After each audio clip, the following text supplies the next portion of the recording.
En esta quinta entrega vamos a hablar de los personajes. Los personajes son uno de los elementos más importantes de cualquier obra.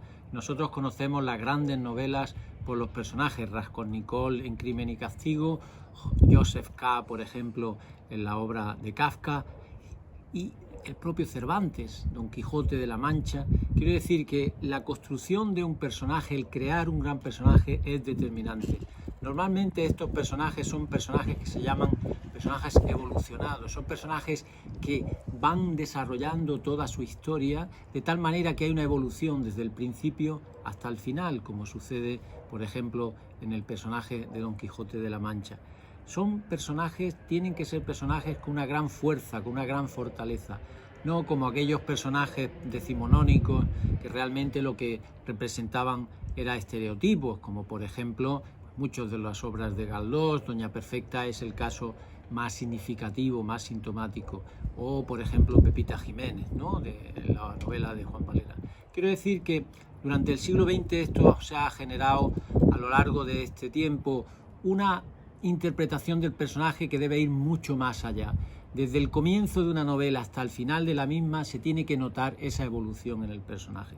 Pero ¿cómo presenta el novelista a sus personajes? Normalmente, en las novelas decimonónicas o de principio de siglo, los personajes casi siempre que aparecían eran presentados con sus rasgos físicos, su vestimenta, etc. Y posteriormente, a medida que iba evolucionando la novela, se presentaban en sus rasgos psicológicos, mentales, etc. A lo largo del siglo XX todo esto ha cambiado fundamentalmente y hoy día la tendencia es a no describir absolutamente nada o hacerlo simplemente con unos trazos muy breves. Es el personaje el que se tiene que construir a sí mismo. Y la habilidad del escritor precisamente es el construir el personaje por sí mismo.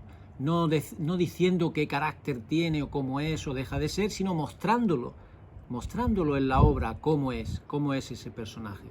De esta manera alcanzaremos pues un perfil importante, porque al final siempre o casi siempre las grandes obras son recordadas porque tienen unos grandes personajes que han sido construidos para ellas.